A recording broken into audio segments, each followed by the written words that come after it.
Mi hermana mayor me hizo la vida imposible mientras mis padres la defendían. Me fui a los 18 con una maleta. 5 años después, mamá llamó llorando, tu hermana te necesita. Luego escuché por qué y empecé a reír. Mi nombre es Emily Smith. Tengo 23 años. Cuando tenía 18, mis padres vaciaron los $7,800 que había ahorrado durante 3 años para la escuela de enfermería y le dieron cada dólar a mi hermana mayor. Luego mi madre me miró a los ojos y dijo, ella es tu hermana. Puedes prescindir de ello. Deja de ser tan egoísta. Cuando me negué a sonreír y agradecerles, me dijeron que yo era el problema en esta familia y me ordenaron que me fuera. Salí esa noche con una maleta. 5 años después, mi madre me llamó cerca de la medianoche, sollozando. Tu hermana te necesita. Me reí porque la chica que echaron con una maleta ya no era la que decía sí. Y la razón por la que me necesitaban ahora era lo último que cualquiera de ellos esperaba. Había una regla en nuestra casa y todos la vivían sin decirla en voz alta. Jessica era lo primero. Jessica siempre era lo primero. Ella era 5 años mayor que yo. Y cuando fui lo suficientemente mayor para darme cuenta de algo, el patrón ya estaba establecido como el concreto. Si Jessica quería lo último de algo, lo conseguía. Si Jessica rompía algo, de alguna manera yo la había provocado. Si Jessica y yo queríamos lo mismo, la solución justa siempre era que yo lo cediera. Mi madre tenía una frase para esos momentos, y la usaba tan a menudo que dejó de sonar como palabras, ella es tu hermana. Puedes prescindir de ello. Escuché esa frase por una bicicleta cuando tenía 7 años. La escuché por un lugar en un viaje escolar cuando tenía 10. La escuché por mi propia habitación cuando tenía 12, y Jessica decidió que quería la habitación más grande. Y mi padre llevó mi colchón por el pasillo mientras yo estaba allí, sosteniendo una lámpara, esperando que alguien me preguntara si me importaba. Nadie preguntó. Nadie nunca preguntó. Mi padre, Robert, tenía una forma diferente de no ayudar. No discutía con mi madre. Simplemente encontraba algo que hacer con sus manos, un cajón que necesitaba arreglo, una canaleta que necesitaba limpieza. Se iría de la habitación en el segundo en que comenzaba un conflicto, y cuando regresaba, ya estaba resuelto, y resuelto significaba que yo había perdido. Solía pensar que él no estaba de acuerdo con ella en privado. Me tomó mucho tiempo entender que el silencio en una casa como la nuestra no es neutral. El silencio es un voto. Quiero ser honesta sobre Jessica porque sería fácil hacerla una caricatura y ella no lo era. Era encantadora cuando quería. Podía hacer reír a mi madre hasta las lágrimas. Recordaba los cumpleaños de la gente y enviaba mensajes largos y cálidos que hacían que todos se sintieran especiales. Eso era lo de ella. Podía darte la sensación exacta que anhelabas hasta el momento en que necesitaba algo. Entonces la calidez se apagaba como un interruptor y te dabas cuenta de que siempre había sido una transacción. Cuando tenía 9 años, Jessica tomó una pulsera que nuestra abuela me había dado antes de fallecer. No era cara. Era una delgada cadena de plata, y era lo único que tenía que sentía que era solo mío. Jessica la quería, la usó para una fiesta y la perdió. Cuando lloré, mi madre me sentó y me explicó que estaba haciendo sentir muy mal a mi hermana. Y que si no la quería. Y que si una pulsera no era un precio pequeño a pagar por la paz en la familia. Tenía 9 años. Dije que lo sentía. Me disculpé con la persona que perdió la pulsera de mi abuela. Así de profundo era el entrenamiento. Hubo una frase que comenzaron a usar por esa época y me siguió durante la siguiente década: siempre has sido la fuerte. Mi madre lo decía como una medalla que me estaba poniendo. Emily es la fuerte. Emily puede con esto. Jessica es sensible. Jessica necesita más. Pero Emily estará bien. Lo creí porque cuando eres un niño, la historia que tus padres cuentan sobre ti se convierte en la historia que te cuentas a ti mismo. Pensé que ser la fuerte significaba que era amada por algo real. Me tomó años entender. No era un cumplido. Era una descripción de puesto. Ser la fuerte significaba que era la que daba. Significaba que mis necesidades siempre podían posponerse. Era la razón por la que podían seguir tomando. Disfrazado de elogio para que yo dijera gracias mientras lo hacían. Hay una tarde en la que pienso más que en las otras. Tenía 14 años y había ganado un pequeño premio en la escuela por un proyecto de ciencias. Nada enorme, una cinta y mi nombre leído en una asamblea. Llegué a casa iluminada, sosteniéndolo, y encontré a mi madre al teléfono en la cocina, molesta. Jessica había tenido una discusión que se había convertido en una crisis según los estándares de nuestra familia. Mi madre cubrió el teléfono con la mano, miró la cinta y dijo, «Ahora no, Emily. Tu hermana está pasando por un mal momento». Puse la cinta en un cajón. Nadie volvió a pedir verla. Ese día aprendí que las buenas noticias de mi parte eran una interrupción y las malas noticias de Jessica eran un evento. Lo archivé con todo lo demás, y me volví muy buena en no necesitar que nadie mirara mis cintas. Lo que no entendía a los 14 años era que una casa funciona con lo que sea que recompensa. La nuestra recompensaba el caos de Jessica con atención y mi estabilidad con más para cargar. Así que Jessica aprendió a crear caos y yo aprendí a cargar. Ambas estábamos haciendo lo que nos daba amor y solo una de nosotras lo recibía. La primera vez que vi toda la máquina funcionar a toda velocidad, tenía 15 años. Jessica, de 20, se metió en problemas. Dinero que debía. Una situación de la que mis padres susurraban en la cocina después de que yo me iba a la cama. Recuerdo a mi padre diciendo, manejamos los problemas familiares dentro de esta familia. Recuerdo la voz de mi madre, tranquila y definitiva. Y recuerdo que, costara lo que costara solucionar el problema de Jessica, la casa se apretó después. Y lo que se recortó fue lo que llevaba mi nombre. Todavía no entendía que había un patrón con una forma. Jessica cae. La familia se revuelve. Y de alguna manera, cuando el polvo se asienta, yo soy la que paga. Aprendería esa forma de memoria. Simplemente no sabía a los 15 años que llegaría por lo único que estaba construyendo para salvarme. Empecé a ahorrar cuando tenía 15 años. Quiero que entiendas lo que eso significa porque importa más adelante. Conseguí un trabajo en un restaurante en la carretera el mes en que cumplí 15 años.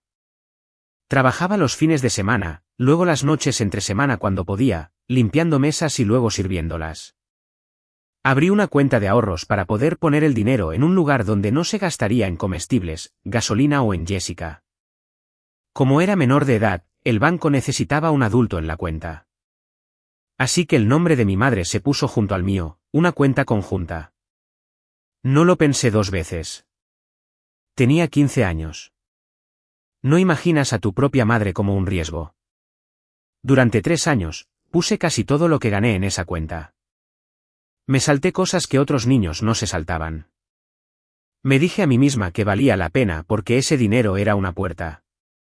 Era la universidad comunitaria. Era el programa de enfermería que ya había buscado, los requisitos previos que ya había mapeado. Para el otoño en que cumplí 18, tenía $7,800 en esa cuenta. Y solía verificar el saldo solo para sentirlo. $7,800 cada turno durante 3 años, propina a propina. Era lo más sólido en mi vida. Ese mismo otoño, Jessica volvió a caer. Perdió su trabajo. Perdió su apartamento. Estaba embarazada casi al final. Y regresó a casa como siempre regresaba, como una emergencia que reorganizaba toda la casa a su alrededor. Lo sentí por ella. ¿Lo hice? Fuera lo que fuera cierto, estaba asustada. Y venía un bebé. Y no fui indiferente a eso. Pero también sentí que el aire cambiaba. Como sientes la caída de presión antes de una tormenta. Y supe, como sabes algo en tu cuerpo antes de que tu mente lo admita, que una factura estaba a punto de llegar. Y llevaría mi nombre. Mi madre me sentó en diciembre. No preguntó. Esa es la parte que la gente no cree cuando lo cuento. Ella me informó. Dijo que Jessica necesitaba un nuevo comienzo por el bien del bebé, que la familia se cuida entre sí, y que ya habían movido mis ahorros para ayudarla a establecerse. Ya movido. Tiempo pasado. $7,800 desaparecidos antes de que comenzara la conversación, porque su nombre estaba en la cuenta y ella no necesitaba mi permiso. Pregunté cómo pudo hacer eso. Pregunté qué se suponía que debía hacer con la escuela y mi madre me miró con algo cercano a la decepción, como si yo fuera la que se comportaba mal. Y dijo la frase, ella es tu hermana. Puedes prescindir de ello. Deja de ser tan egoísta. No grité. Quiero que sepas eso. He vuelto a reproducir esa noche 1000 veces y no grité. Simplemente me detuve. Dejé de asentir, dejé de suavizar mi rostro, dejé de interpretar la gratitud que era el precio de quedarme. Dije en voz baja que no era justo. Eso fue todo, que no era justo. El rostro de mi madre se cerró como una puerta. Dijo, si no podía estar agradecida, si iba a traer esta actitud a la casa en un momento como este, entonces tal vez yo era el verdadero problema en esta familia. Y luego dijo lo que nunca pensé que diría. Me dijo que me fuera. Miré a mi padre. Estaba de pie en el pasillo, medio en la sombra, y por un segundo su boca se abrió. Esperé. Le di ese segundo. La cerró y miró al suelo. Jessica estaba en el sofá, con una mano en su vientre. Cuando pasé junto a ella con mi bolso, dijo algo que nunca he olvidado. No lo siento. No, quédate. Dijo, volverás. Siempre vuelves. Empaqué una maleta, un petate de lona, del tipo que tiras en el maletero de un coche. Metí ropa, mis documentos, un cargador de teléfono y la sensación de vacío donde solían estar $7,800. Salía una noche de enero en Ohio con esa maleta al hombro, y escuché la puerta cerrarse detrás de mí, y el sonido fue tan ordinario que me asustó. Tenía razón en que me necesitarían de nuevo. Se equivocó en todo lo demás. Dormí en el sofá de un amigo de la escuela durante 3 noches. Su madre fue amable de la manera cautelosa de alguien que tiene sus propios problemas. Y pude sentir que no podía quedarme. Así que hice los cálculos como había aprendido a hacerlos, fríos y claros. Y tomé una decisión. No iba a reconstruir mi vida en la misma ciudad donde la puerta se había cerrado. Miré un mapa. Grand Rapids, Michigan estaba a unas 175 millas al norte. Lo suficientemente lejos como para que nadie pasara, lo suficientemente barato como para sobrevivir, lo suficientemente grande como para desaparecer en un colegio comunitario que tenía el programa de enfermería que necesitaba. Compré un billete de autobús con dinero que no podía permitirme gastar. Y me fui. Esos primeros meses, no fingiré que no fueron más que difíciles. Conseguí un trabajo en una cafetería, luego uno mejor en un centro de atención como asistente, limpiando mostradores y aprendiendo que no me inmutaba ante cosas que hacían que otras personas se inmutaran. Alquilé una habitación que apenas podía pagar. Hubo noches en las que me sentaba en el suelo con una calculadora y sentía que todo se inclinaba. Y pensé en el número que solía consultar en mi teléfono, los $7,800 que habrían hecho todo esto mucho más fácil. Y me permití estar furiosa exactamente el tiempo que tardé en dormirme. Luego me levanté y fui a trabajar. La persona que lo cambió fue Sara. Sara era unos años mayor, una compañera de trabajo en el centro de atención, directa, divertida e imposible de mentirle.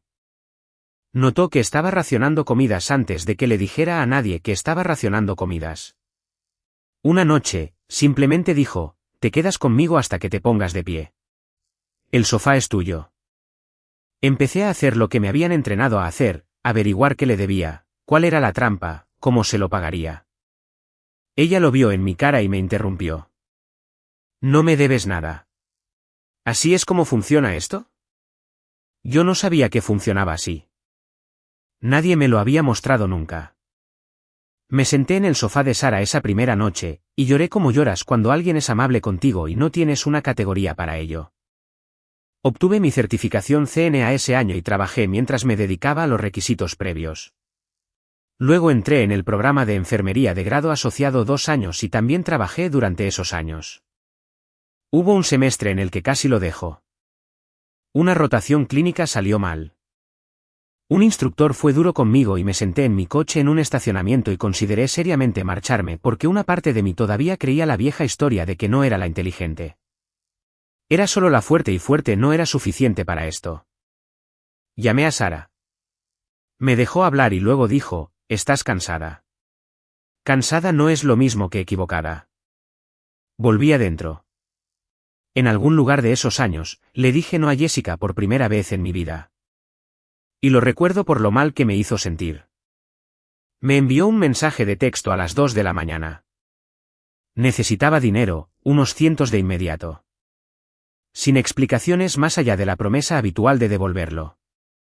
Yo era una estudiante que vivía con el salario de una asistente de atención y no tenía unos cientos para dar.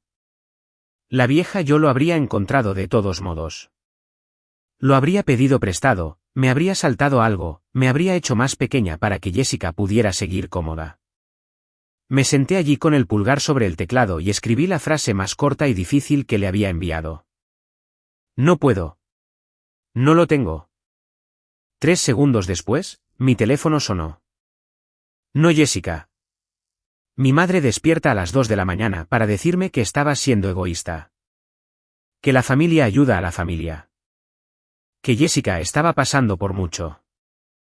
Y me di cuenta de que las dos seguían siendo una operación, todavía me trabajaban desde ambas direcciones, desde 175 millas de distancia.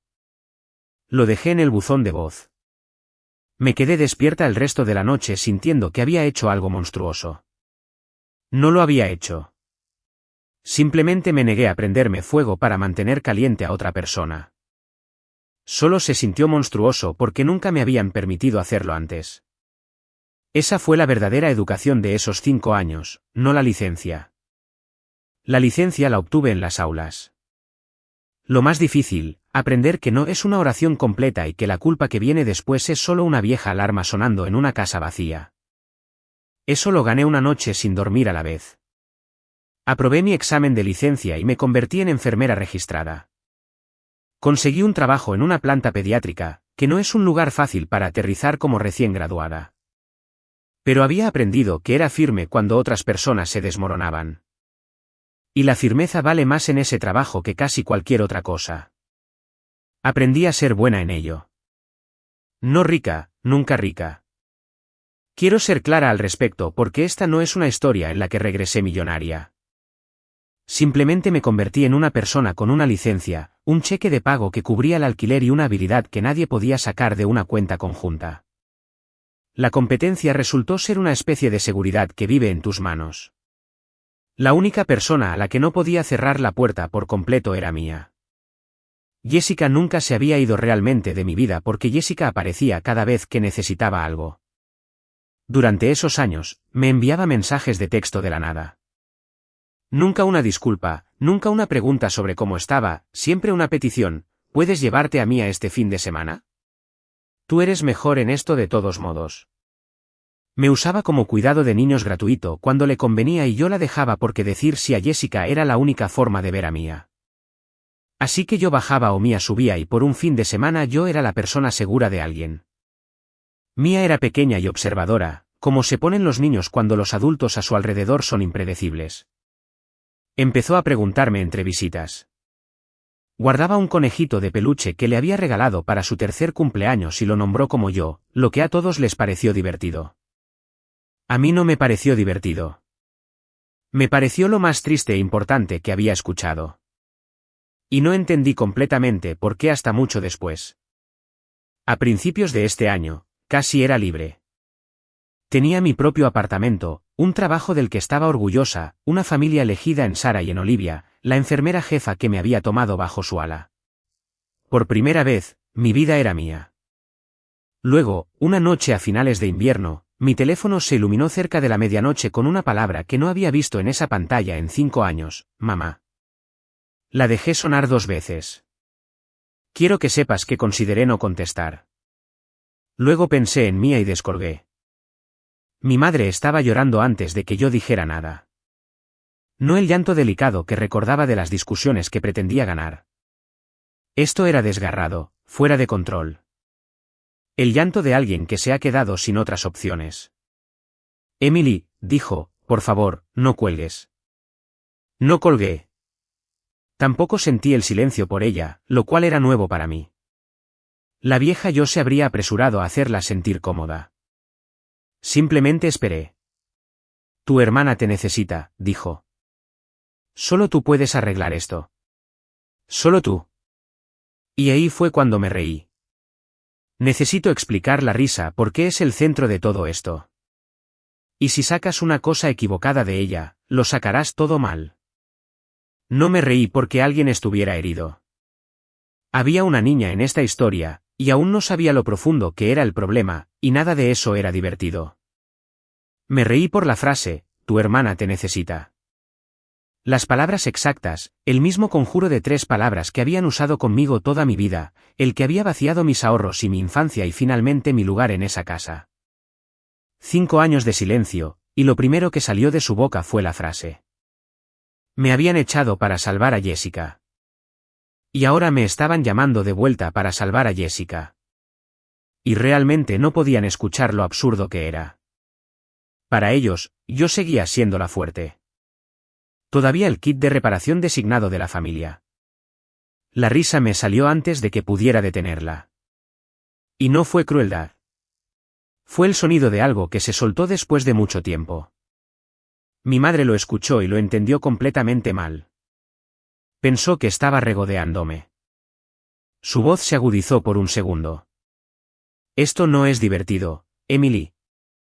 Y ahí estaba la mujer que recordaba, la que podía volverse contra ti a mitad de un sollozo. Me detuve.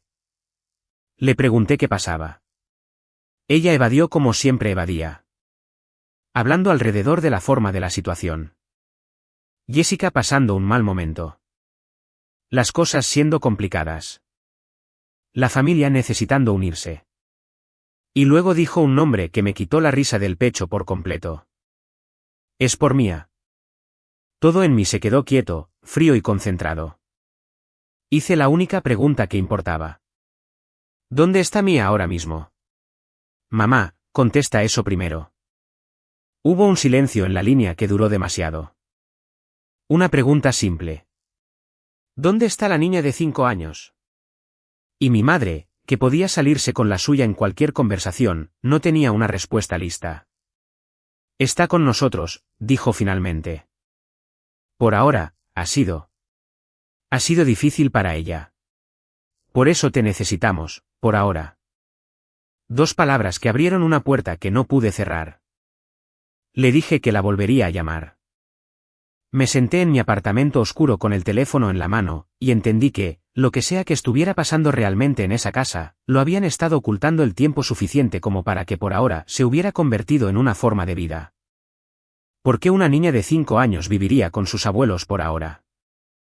¿Y por qué, si esto era tan urgente, les había tomado hasta cerca de la medianoche hacer una llamada que claramente deberían haber hecho mucho antes? No dormí.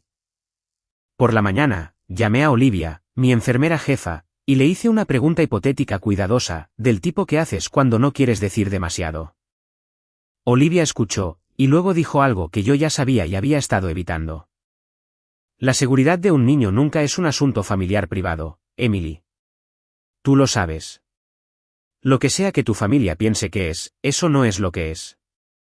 Me tomé 2 días libres y conduje las 175 millas de regreso a Toledo, de regreso por la carretera de la que había partido con una maleta. Me dije que no iba por ellos. Iba por una niña de 5 años que guardaba un conejito de peluche con mi nombre. Esa fue la única razón por la que subí al coche. No fui al lugar de Jessica. Jessica ya no tenía realmente un lugar. Eso fue lo primero que deduje. Fui a la casa de mis padres, la casa de la que me habían ordenado salir, y Mía abrió la puerta sosteniendo el conejo. Me miró y toda su cara cambió y dijo, «Tía Emily, ¿te quedas esta vez? ¿Te quedas esta vez?» Tenía 5 años y ya había aprendido a preguntar si la persona segura iba a desaparecer. No voy a describir todo lo que vi en esa casa porque no es mío para exhibir y porque un niño merece privacidad incluso en una historia. Pero te diré lo que noté porque lo noté de la manera en que una enfermera pediátrica nota, que no es lo mismo que la forma en que un miembro de la familia nota. Noté que Mía estaba demasiado callada. Noté el estado de las cosas en las que un niño claramente había estado viviendo durante un tiempo. Noté que mi madre me seguía alejando de ciertas habitaciones y ciertas preguntas y que mi padre no me miraba a los ojos y que Jessica no estaba allí y nadie quería decir exactamente dónde estaba o qué le pasaba. Me dieron la versión que habían ensayado. Jessica estaba mal. Jessica no podía sobrellevarlo ahora mismo. Estaban ayudando con Mia, pero era demasiado para ellos a su edad. Y aquí estaba la petición. La verdadera razón por la que me habían convocado a través de 2 estados. Mi madre lo dijo suavemente como si me estuviera ofreciendo un regalo. Te la llevas tranquilamente. Sin abogados, sin dramas. Siempre has sido tan buena con ella. Eso es lo que hace la familia. Sin abogados, sin dramas. Escuché esas palabras y algo encajó. Esto no era una súplica de ayuda. Esto era un traspaso. No querían que ayudara a Mia. Querían que me llevara a Mia tranquilamente, sin registros, para que lo que fuera que estuviera mal pudiera permanecer dentro de la familia donde nadie tendría que responder por ello. No me estaban pidiendo que salvara a una niña. Me estaban pidiendo que absorbiera un problema como había absorbido todos los problemas toda mi vida para que ellos no tuvieran que hacerlo. Entonces vi el aviso en el refrigerador, medio escondido debajo de un imán, y toda mi comprensión de la situación cambió. Era del preescolar de Mia. Y las palabras en la parte superior eran tercer aviso. Antes de decirte lo que ese aviso reveló, déjame preguntarte algo. Basado en todo lo que has escuchado hasta ahora, ¿por qué crees que realmente me llamaron después de 5 años de silencio? Mantén esa suposición en tu mente. Porque cuando encontré la respuesta, fue peor y más fría de lo que había imaginado. Deja tu teoría en los comentarios. Los leí. Tercer aviso. Me paré frente a ese refrigerador y lo leí 2 veces. El preescolar estaba pidiendo a mis padres que se pusieran en contacto con respecto a la asistencia y el bienestar de Mia. Tercer aviso, lo que significaba que había habido un primero y un segundo, y alguien en esta casa los había recibido y no había hecho nada. Hice lo que hago en el trabajo cuando una historia no cuadra. Dejé de reaccionar y empecé a contar. Mi madre me había dicho por teléfono que esto era reciente, una crisis, repentina. Pero un tercer aviso, esto no es repentino. Una niña de 5 años viviendo con sus abuelos por ahora no es repentino. Le pregunté a mi madre, manteniendo la voz nivelada, cuánto tiempo llevaba Mia quedándose allí. Me dio un número que era demasiado pequeño. Unas semanas, dijo. Quizás un mes. Esa tarde, una vecina vino de visita. Se llamaba Carol, una mujer mayor de la iglesia de mi madre, del tipo que trae un plato cuando hay problemas. No sabía que se metía en nada. Simplemente me vio, una cara que medio recordaba, y me extendió la mano y me apretó el brazo y dijo lo que abrió toda la historia. Oh, gracias a Dios. Todos hemos estado tan preocupados por esa niña desde hace meses. Me alegro tanto de que alguien finalmente haya venido. Meses. No unas semanas, meses. Y todos hemos estado preocupados. Toda una calle lo había visto. Toda una congregación había murmurado al respecto. Y nadie dentro de la casa había cogido un teléfono para llamar al único familiar que era enfermera pediátrica hasta que la situación se había vuelto lo suficientemente mala como para que las fuerzas externas estuvieran a punto de involucrarse. La sonrisa de mi madre no se movió, pero su mano sí. Extendió la mano y tocó el hombro de Carol y la llevó hacia la cocina, hacia el café, lejos de mí. Y me quedé allí y dejé que la aritmética terminara sola. No me habían llamado cuando comenzó. Me habían llamado cuando la cosa se veía mal. Cuando el preescolar envió un tercer aviso. Cuando los vecinos habían estado hablando durante meses. Cuando sin abogados, sin dramas era lo único que se interponía entre esta familia y una serie de consecuencias que no querían enfrentar en absoluto. La urgencia en la voz de medianoche de mi madre no tenía que ver con Mia en absoluto. Tenía que ver con la exposición. Fui a buscar a Mia porque necesitaba estar cerca de ella más de lo que necesitaba tener razón. Estaba sentada en el suelo del dormitorio trasero, alineando los mismos 4 juguetes una y otra vez. El juego cuidadoso y repetitivo de un niño que estaba manejando algo demasiado grande para ella. Me senté a su lado. Se apoyó en mi costado sin mirar hacia arriba, como solía hacer cuando tenía 2 años. Y dijo, con naturalidad, como los niños sueltan las cosas que te detienen el corazón, mami se fue otra vez. La abuela dijo, no lo digas. No lo digas. En algún lugar de esa casa, a una niña de 5 años se le había confiado un secreto que debía guardar, y lo había estado guardando, porque eso era lo que los adultos que amaba le habían pedido. Lo reconocí al instante porque yo había sido esa niña. La que aprendió que la comodidad de la familia dependía de su silencio. El patrón no solo se repetía. Ya había alcanzado a una generación y había puesto su mano sobre mía, y nadie en esa casa se había dado cuenta de que le estaban haciendo exactamente lo mismo que me habían hecho a mí. Ese fue el momento en que mi última duda murió. Costara lo que costara, esto no iba a dar una vuelta más a través de otro niño. Pedí ver las cosas de Mía, dije que quería saber qué empacar si iba a llevármela. Y mi madre, ansiosa por sellar el traspaso, me dejó entrar en la habitación donde estaban apiladas las cajas de Jessica. No buscaba pruebas.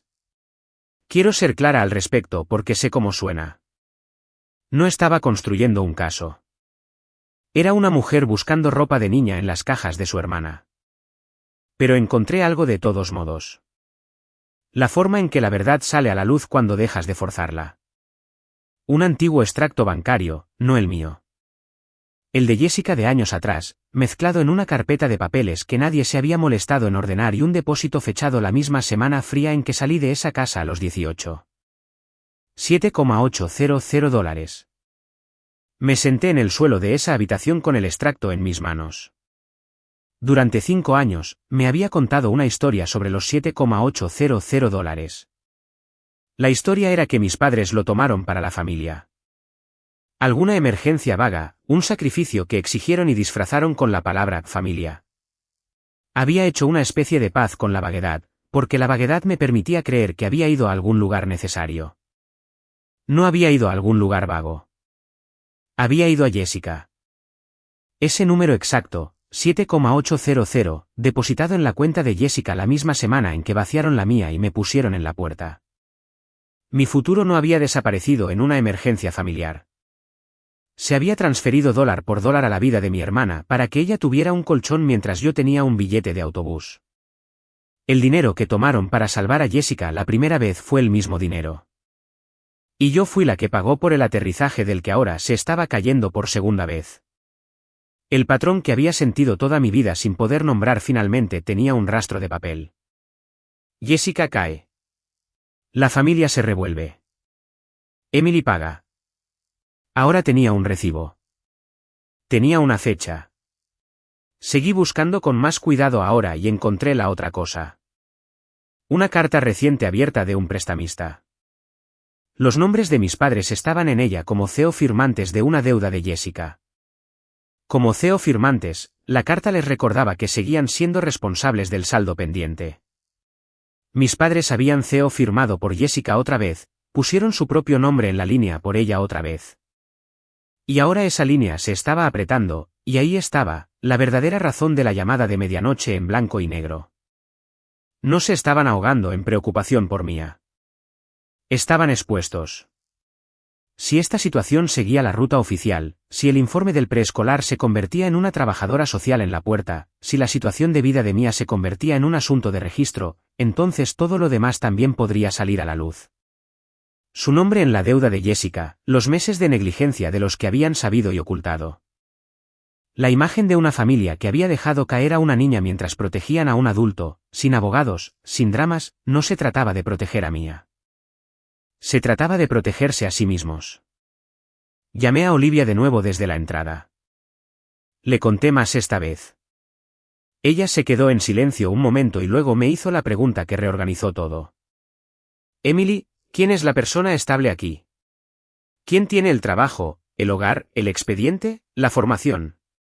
Cuando el condado examine a esta familia y pregunte, ¿quién puede hacerse cargo de esa niña de forma segura? ¿A quién crees que mirarán? No me había permitido pensarlo en esos términos, pero ella tenía razón. Y una vez que lo dijo, no pude dejar de verlo. Mi madre pensó que me estaba pidiendo un favor.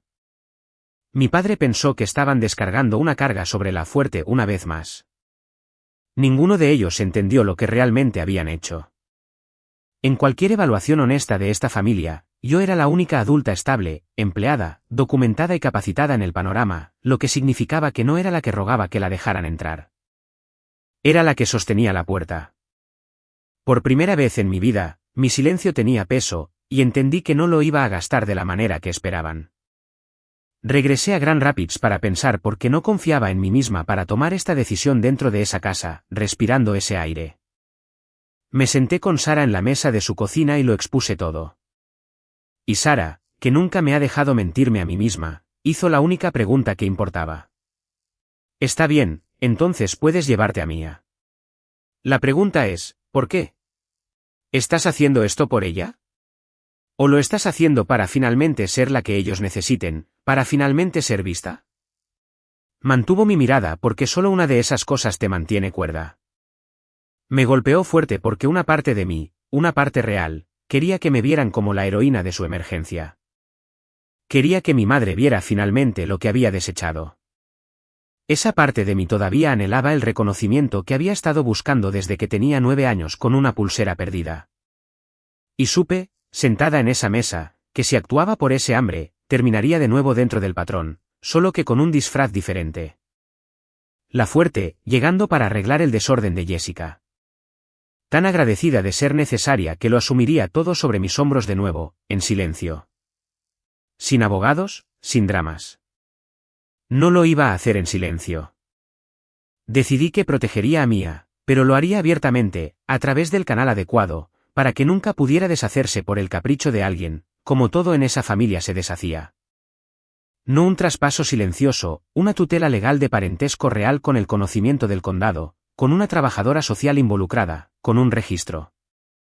Era la diferencia entre llevarse a un niño en la oscuridad y defenderlo a la luz. La oscuridad era lo que ellos querían porque la oscuridad los protegía. La luz protegía a Mía. Hice una breve lista de condiciones, no por crueldad, sino porque las condiciones eran lo único que siempre había impedido que esta familia repitiera la misma jugada. Transparencia total sobre la situación de Jessica. Mis padres rindiendo cuentas por lo que les correspondía. ¿Y Jessica? Si Jessica alguna vez quería volver a tener un lugar en la vida de Mía, sería después de que hiciera el trabajo real. No antes, no porque llorara por teléfono. La ayuda vendría con condiciones esta vez. Eso no es lo mismo que venganza. Eso es el fin de un patrón. Llamé a Olivia una vez más antes de regresar. Le dije que tenía miedo. Miedo de que, en el momento en que entrara en esa casa, la vieja gravedad me arrastrara de nuevo a ser la chica que se disculpaba con la persona que perdió su pulsera. Olivia dijo, escúchame. Tú no rompiste esto. No entres allí cargándolo como si lo hubieras hecho. No estás arreglando tu fracaso. Estás deteniendo el suyo. Subí al coche y conduje las 175 millas hacia el sur de nuevo. Y esta vez, traje algo que nunca había empacado antes. No una maleta. Un límite. Cuando volví, ya no era solo una conversación familiar. El informe del preescolar había hecho lo que hacen los informes. Una mujer llamada Linda, una trabajadora social del condado, había programado una reunión para evaluar la situación de Mía y discutir dónde debía estar. Por eso todos estaban en una habitación esa tarde. Yo, mi madre, mi padre, Jessica y Linda, con una carpeta y un rostro tranquilo y neutral. Incluso Carol entró y salió con una cafetera, una testigo que no sabía que lo era. Jessica entró como si ya hubiera ganado. Se había recompuesto para la ocasión, y estaba cálida, arrepentida y completamente en control de la narrativa. Solo necesito un poco de ayuda para recuperarme, dijo a la habitación, principalmente a Linda. Es temporal. Todas las familias pasan por momentos difíciles. Nosotros manejamos las cosas nosotros mismos. Siempre lo hemos hecho. Mi madre asintió, dirigiendo, la conductora de una orquesta que había dirigido toda mi vida. Durante unos minutos, funcionó. La historia que contaban era fluida y razonable, y pude verla asentándose en la habitación. Emily se lleva a Mía tranquilamente. Jessica se recupera. La familia lo mantiene en la familia. Mi madre lo dijo en voz alta. Cálida como siempre. Así que, está resuelto. Emily se lleva a Mia y lo mantenemos todo en la familia. Me sonrió como si finalmente estuviéramos en el mismo equipo. Fue entonces cuando puse el aviso del preescolar sobre la mesa. No levanté la voz. Simplemente lo deslicé al centro de la mesa donde todos podían ver las palabras en la parte superior. Tercer aviso, dije. Carol mencionó que han pasado meses. Así que alguien en esta habitación ha sabido esto durante mucho tiempo. La temperatura de la habitación cambió. La sonrisa de mi madre se mantuvo, pero dejó de significar algo. Linda se inclinó y leyó el aviso sin tocarlo. Mi madre se recuperó rápido. Siempre lo hacía. Cambió de rumbo tan suavemente que me habría impresionado si no hubiera sido dirigido a mí. Hicimos todo lo que pudimos, dijo, su voz engrosándose con un dolor practicado. No estabas aquí, Emily. Te fuiste. No puedes volver después de 5 años y juzgarnos. No estabas aquí. El movimiento más viejo en su libro. Convertir a la persona que dice la verdad en la persona que los abandonó. Hace un año, podría haberme funcionado. Lo dejé reposar un segundo y no me defendí porque defenderme era la trampa. No estaba aquí, estuve de acuerdo con calma. Hablemos de por qué. No saqué el extracto bancario. No necesitaba agitarlo como un arma. Simplemente dije la forma de ello en voz alta y claramente para la habitación. Hace 5 años, tomaste el dinero que había ahorrado para la escuela y se lo diste a Jessica y me dijiste que era egoísta por importarme y me dijiste que me fuera. Así que, no estaba aquí. ¿Te aseguraste de eso? Mi madre empezó a hablar y yo seguí. Todavía en voz baja. No lo menciono para volver a litigar. Lo menciono porque es lo mismo que está pasando ahora con una persona diferente para pagar por ello. La última vez fue mi futuro. Esta vez es una niña de 5 años. Jessica sintió que la habitación se inclinaba e hizo lo que siempre hacía cuando estaba perdiendo. Se volvió más cálida, más herida, más razonable. Estás distorsionando todo, dijo, y se volvió hacia Linda con la suavidad practicada que la había sacado de problemas toda su vida. Ella está enojada con nuestros padres, y está usando a mi hija para vengarse de ellos. Eso es lo que es. Fue un buen movimiento. Fue casi un movimiento inteligente. Reencuadró a la única adulta estable en la habitación como la inestable. Pero Linda ya había leído un tercer aviso, que decía meses y había escuchado a una vecina decir meses y había visto a una abuela intentar guiar a una testigo hacia el café. No cayó en la trampa. Simplemente le pidió a Jessica que le contara los últimos 30 días, donde había dormido Mia cada semana, quién la había llevado a la escuela, quién había firmado los avisos. Y vi a mi hermana intentar construir un mes de la nada. Las fechas no conectaban. Los nombres cambiaban constantemente. Cada frase que ofrecía para salvarse se convertía en un ladrillo más en el muro que se cerraba detrás de ella. Luego miré a Linda y Linda hizo la pregunta que terminó la actuación. Miró alrededor de la mesa sin prisas y dijo, déjame preguntar claramente. ¿Quién aquí puede proporcionar un hogar estable, documentado y seguro para mí ahora mismo, hoy? Silencio. Mi madre abrió la boca y la cerró porque la respuesta honesta a esa pregunta estaba sentada en la habitación y no era ella. No era mi padre, que no podía mantener unido un trabajo con sus propios problemas. No era Jessica. Era la hija que habían echado a los 18 por negarse a sonreír mientras la robaban. Todos los ojos en esa habitación se movieron hacia mí. La que no estaba aquí. La que, de hecho, era la única que podía. Dejé que el silencio hiciera su trabajo. Luego dije lo que había conducido 350 millas de ida y vuelta para poder decir. No me llamaste para ayudar, le dije a mi madre con calma. Me llamaste porque soy la única que puede y eso no es lo mismo.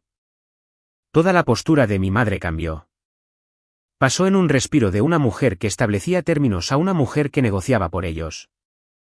Emily, dijo más suave ahora, extendiendo la mano. Somos familia. Hablemos de esto como familia. Jessica sintió que el suelo se movía y se lanzó para adelantarse. Ella es mi hija, dijo. Yo decido dónde va.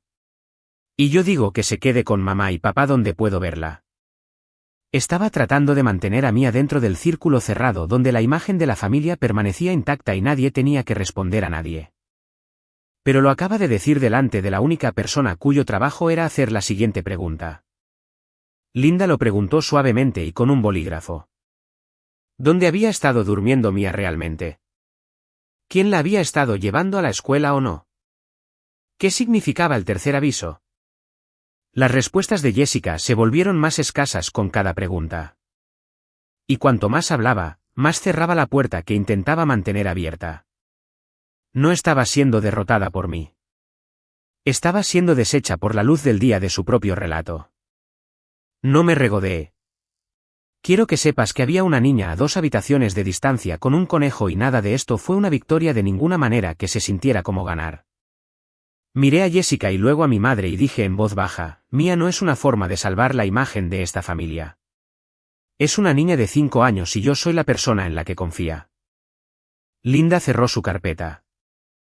Dijo en el lenguaje cuidadoso que usa la gente en su trabajo que, basándose en lo que estaba viendo, yo parecía ser la ubicación apropiada para Mia y que apoyaría avanzar en esa dirección a través del proceso adecuado.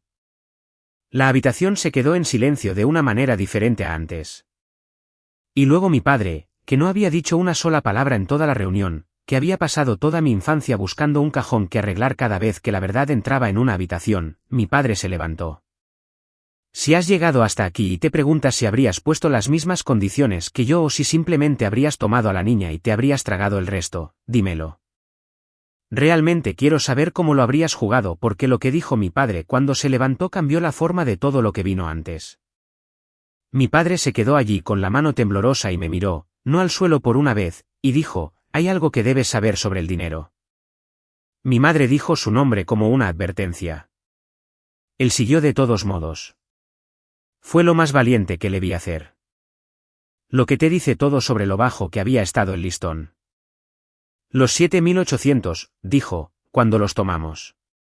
Te dijimos que era para la familia. Te dejamos pensar que era alguna emergencia que todos compartíamos. Tragó saliva. No lo era. Era para ella. Siempre fue solo para ella. Tomamos tu futuro y se lo entregamos a tu hermana para que tuviera un lugar suave para aterrizar. Y te dijimos que eras egoísta por importarte. Me miró y sus ojos estaban húmedos. Has estado pagando por sus aterrizajes toda tu vida.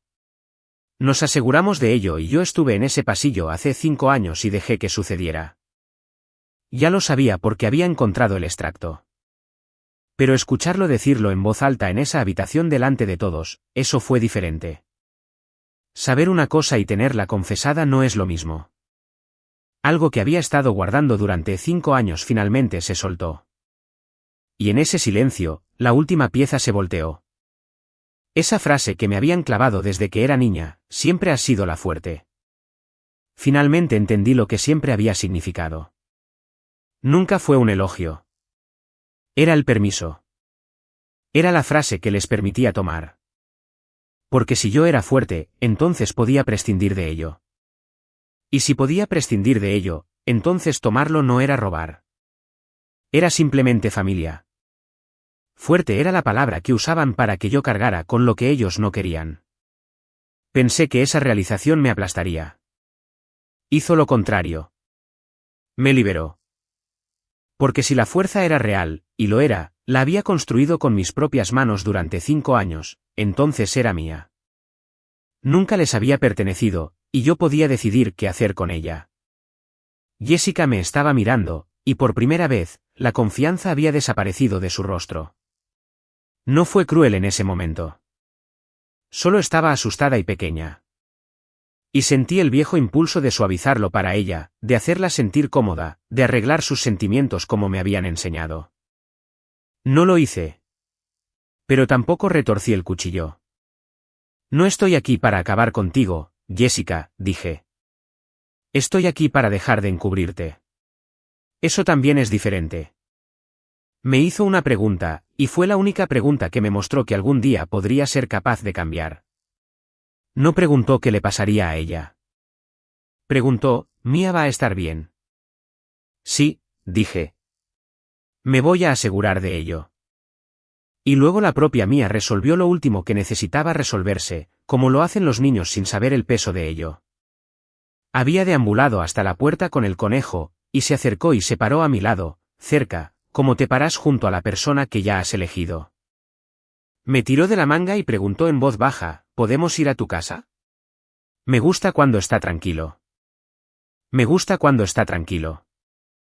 5 años de fines de semana esporádicos, un conejo de peluche con mi nombre, una niña que había estado llevando un registro de que adulto era seguro. Me había elegido hace mucho tiempo. Simplemente no había entendido que las visitas para las que Jessica me usaba, el cuidado de niños gratuito que resentía y al que asistía de todos modos, habían estado construyendo el único vínculo en toda esta historia que nadie podía sacar de una cuenta conjunta o borrar de un testamento. La familia, resulta, no es quien comparte tu sangre. Es a quien un niño asustado se acerca cuando la habitación se vuelve ruidosa. Hice mi elección, y la dije con la suficiente claridad para que nadie pudiera reescribirla después. Asumiré la responsabilidad de Mia, dije. No asumiré la responsabilidad de todos ustedes. Ya no. Esa verdad no me destrozó. Me liberó. Nada de esto se resolvió limpiamente a la mañana siguiente porque la vida real no lo hace. Pero se movió. Con el apoyo de Linda, Mia vino a casa conmigo bajo un acuerdo de parentesco de emergencia mientras la tutela formal avanzaba a través del proceso adecuado. Papeles en movimiento, no un mazo en un tribunal, solo la lenta maquinaria oficial que hace que una cosa sea real y difícil de deshacer. Conduje las 175 millas hacia el norte de nuevo. Y esta vez, la maleta que una vez había llevado sola regresó, conteniendo la ropa de una niña de 5 años y un conejo, y éramos 2 en el coche. Las consecuencias que mis padres habían estado tan desesperados por evitar llegaron solas, sin ayuda mía. La deuda que habían confirmado no desapareció porque yo había aparecido. La factura por una vida de encubrir a Jessica finalmente llegó, y no era mía para pagar, y hubo una justicia extraña y silenciosa al verla caer donde siempre había pertenecido. Yo no la causé. Simplemente dejé de interponerme. Jessica volvió a atacarme una vez más antes de que terminara, de la manera que sabía. Llamó y al principio estaba furiosa. Y cuando la furia no me conmovió, pasó a estar devastada. Y dijo la frase que había regido nuestras vidas. Somos familia, Emily. ¿Cómo puedes hacerle esto a la familia? Noté que ya no le tenía miedo. Solía aterrizar como un veredicto. Ahora solo sonaba como una cerradura probando llaves que ya no encajaban. No te estoy haciendo nada, le dije. Dejé de hacer tus consecuencias por ti. Eso no es lo mismo. Y creo que en algún lugar lo sabes. Me colgó, pero volvió a llamar 2 días después, más tranquila. Y no pidió nada. Y ese silencio fue el primer sonido honesto que había escuchado de ella en años. La parte más difícil no fue la ira. Fue la culpa que me invadió de todos modos, sin invitación a horas extrañas. El viejo reflejo que insistía en que una buena persona arreglaría esto, que una buena hermana encontraría una manera. Me sentaba con ello y me recordaba lo que Olivia me había dicho en la entrada. Yo no rompí esto. No estoy arreglando mi fracaso. Me estoy negando a seguir pagando por el suyo. Algunas noches lo creía fácilmente. Algunas noches tenía que decirlo en voz alta. Pero se volvía más cierto cada vez que lo decía. Mi madre intentó al final hacer lo que siempre había funcionado. Me llamó y lloró y dijo, todos cometimos errores, Emily. Todos nosotros. Simplemente sigamos adelante. Todos cometimos errores. Fíjate lo que hace esa frase. Extiende la culpa en una niebla donde nadie es responsable de nada específico. Y me invita a ser la persona más grande una última vez, a absolver a toda la casa con un asentimiento. Hace un año, lo habría aceptado. Agradecida solo por ser tratada con amabilidad. Nombra el tuyo, dije. Nombra lo específico que hiciste. Entonces podemos hablar. Hubo un silencio en la línea. Mi madre, que tenía una frase lista para cada ocasión de mi vida, no tenía una para eso. Por primera vez, no tenía nada que decir. Y entendí que su disculpa nunca había sido una disculpa. Había sido una llave que usaba para volver a abrirme. Mi padre fue diferente. Una semana después, me escribió una carta, letra a mano, algo que nunca había hecho. No esparció la culpa. Escribió: me quedé en silencio durante 20 años. Esa fue mi elección, y fue un error. Les dejé que te quitaran cosas porque era más fácil que pararse en un pasillo y decir no. No pidió nada. No pidió ser perdonado ni ser readmitido. Simplemente nombró lo específico que hizo, que es la única disculpa que ha significado algo. No rompí mis límites por esa carta. El perdón y el acceso no son lo mismo. Y finalmente había aprendido la diferencia. Pero le respondí. No a toda la familia, solo a él. Una pequeña puerta dejada abierta para la única persona que finalmente había elegido dejar de buscar un cajón que arreglar. Es mayo ahora. Han pasado unas semanas desde aquella habitación, y quiero mostrarte lo que unas pocas semanas pueden construir cuando se construye sobre la verdad en lugar de sobre una mentira que todos acordaron mantener. Mia está matriculada en un preescolar aquí en Grand Rapids, y va todos los días, y nadie recibe avisos sobre ella. Y ese hecho ordinario es de lo que más orgullosa estoy en toda mi vida. Ahora duerme toda la noche, la mayoría de las veces. Tiene una silla pequeña en la mesa de la cocina de Sara porque Sara nos adoptó a las dos como adopta a todos los que vale la pena adoptar. Y Olivia se mantiene en contacto como la tía que Mia se merece. La tutela todavía está siguiendo sus pasos como lo hacen las cosas reales. Y no finjo que todo haya terminado. Pero es real y está a la luz y no se puede deshacer por el capricho de alguien. Olivia vino la semana pasada y vio a Mia colorear en esa pequeña silla, tarareando para sí misma, relajada como se ponen los niños cuando finalmente creen que el suelo permanecerá bajo ellos. Olivia dijo en voz baja: mírala. Así es como se ve la seguridad. Tuve que salir de la habitación por un minuto. Jessica me llamó y por una vez fue diferente. No me estaba pidiendo que arreglara nada ni que me llevara nada. Había empezado a recibir ayuda real. Pequeños pasos, el comienzo del trabajo. Le dije la verdad, que fue más amable de lo que esperaba y más firme de lo que quería. Puedes estar en su vida cuando hayas hecho el trabajo. No antes sino porque hayas tenido una semana difícil. Cuando fue real, no discutió. Eso fue nuevo. Por primera vez en 28 años, mi hermana escuchó un límite y no intentó sortearlo. No sé si se mantendrá, pero fue un comienzo. Y he decidido dejar que un comienzo sea un comienzo sin necesitar que sea una promesa. La gente me pregunta si he perdonado a mi familia, y he dejado de responder como si fuera una sola pregunta porque no lo es. Me he perdonado a mí misma por creer la historia que contaron sobre mí, por disculparme por cosas que no eran mías, por pensar que el amor era algo que tenía que ganar desapareciendo.